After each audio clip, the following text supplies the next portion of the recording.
할렐루야. 오늘 수요 은혜 받으실 말씀 고린도전서 3장 10절에서 17절의 말씀 가지고 함께 은혜 나누겠습니다. 먼저 본문 말씀 읽겠습니다. 고린도전서 3장 10절에서 17절의 말씀입니다.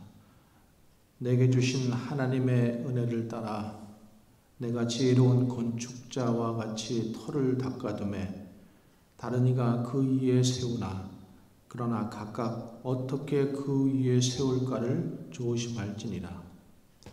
이 닦아둔 것 외에 능히 다른 터를 닦아둘 자가 없으니 이 터는 곧 예수 그리스도시라.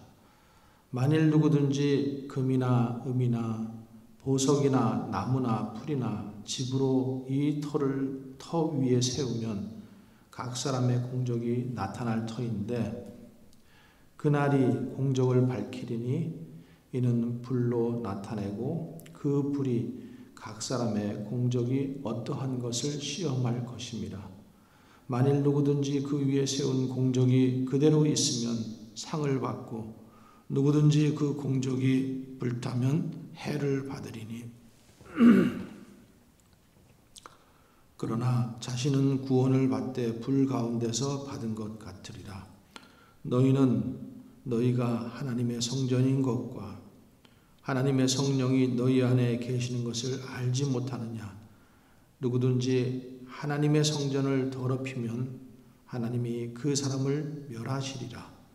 하나님의 성전은 거룩하니 너희도 그러하니라. 아멘.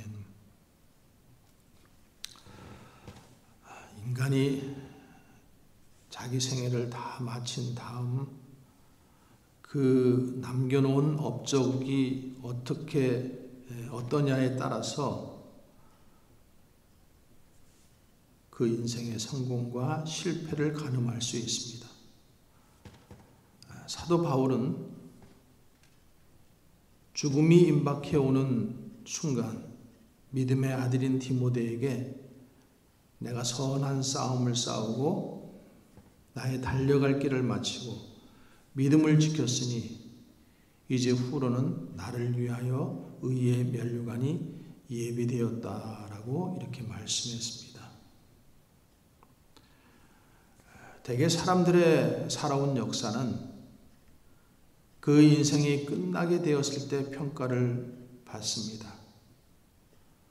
가장 의로우신 하나님께서 공정하게 판정을 내리시는 날 그의 행한 대로 보상하신다라고 이렇게 하셨습니다.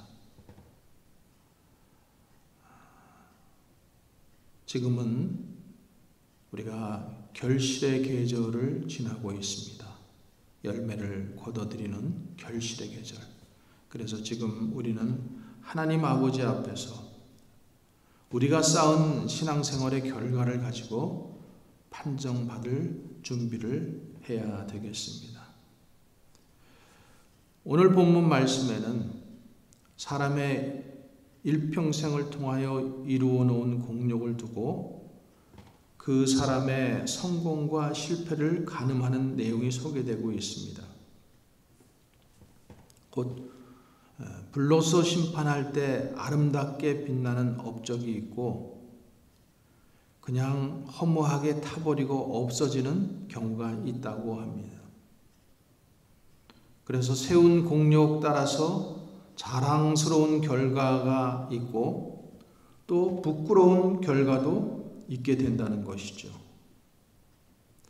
이와 같은 공력의 차이가 어디서 오는 것인지 살펴보면서 오늘 은혜를 나누고자 합니다. 첫 번째,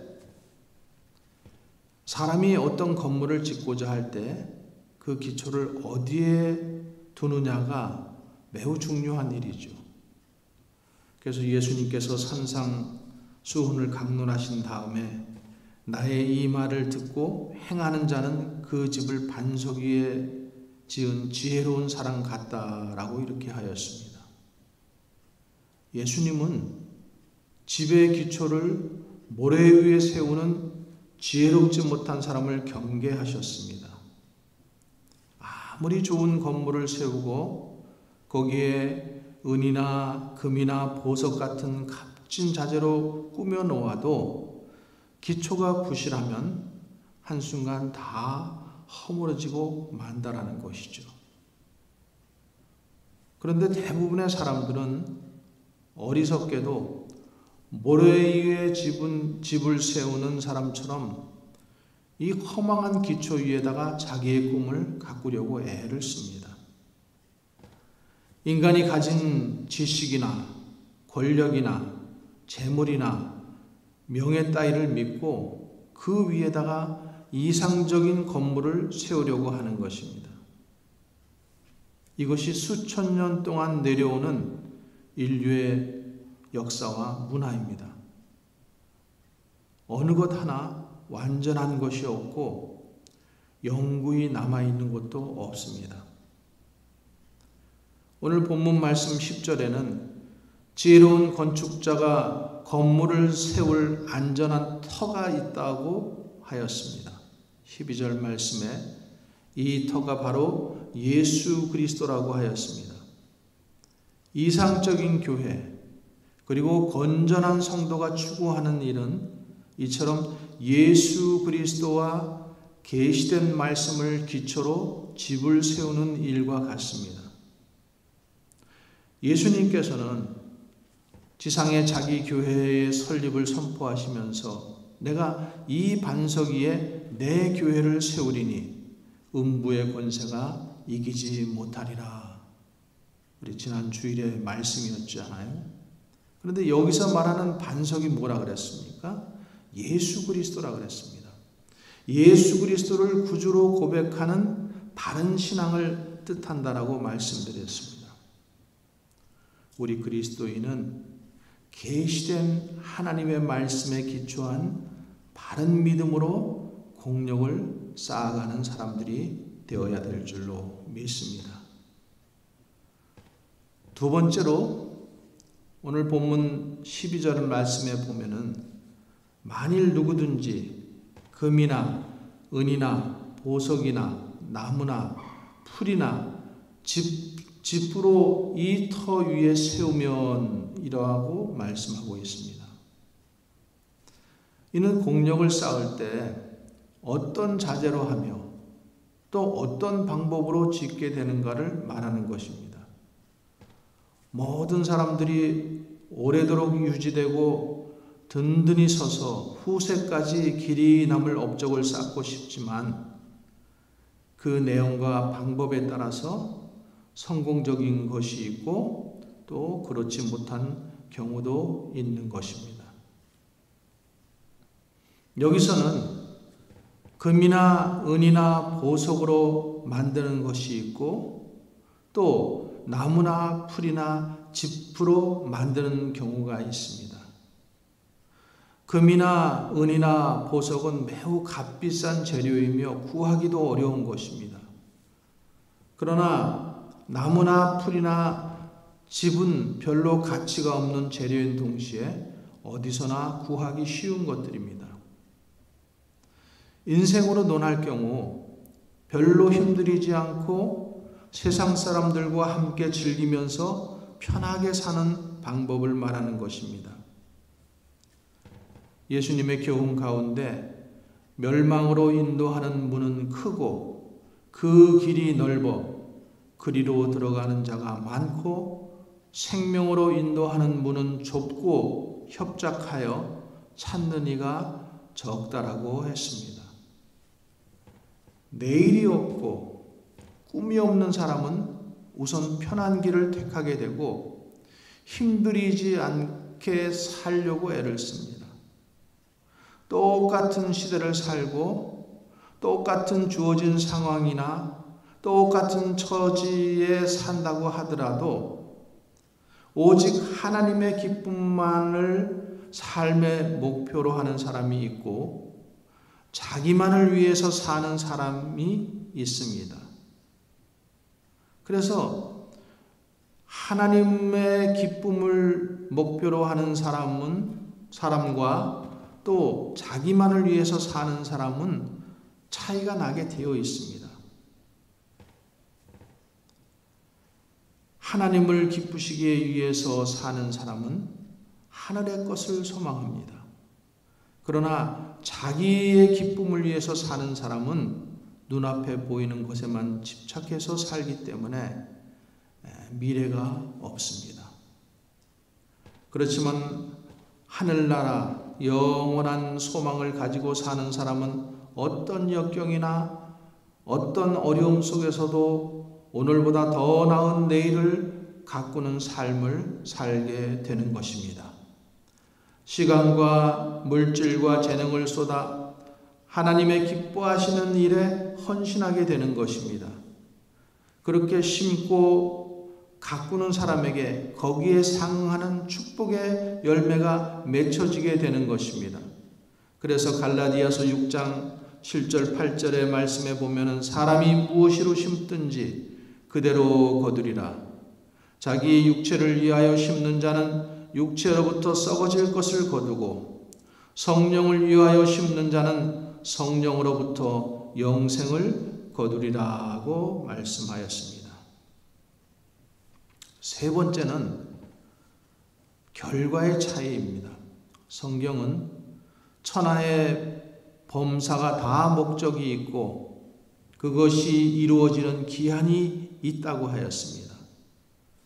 그 기한은 물론 하나님께서 정하신 때를 두고 말합니다. 그때 사람마다 자기가 쌓아놓은 공력을 하나님 앞에서 감정받게 되는 것입니다. 그래서 사람마다 그 쌓은 공력을 하나님의 방법에 의해서 심판을 받습니다. 오늘 본문 13절에 그날이 공력을 밝히리니 이는 불로 나타내고 그 불이 각 사람의 공력이 어떠한 것을 시험할 것임이라 하였습니다. 불을 가지고 감정한다라는 것은 심판의 공정성을 뜻합니다. 불길이 지나간 자리에는 타고 없어지는 것과 태울 수 없는 것, 그래서 태울 수 없는 것은 그냥 남아있게 되는 것입니다.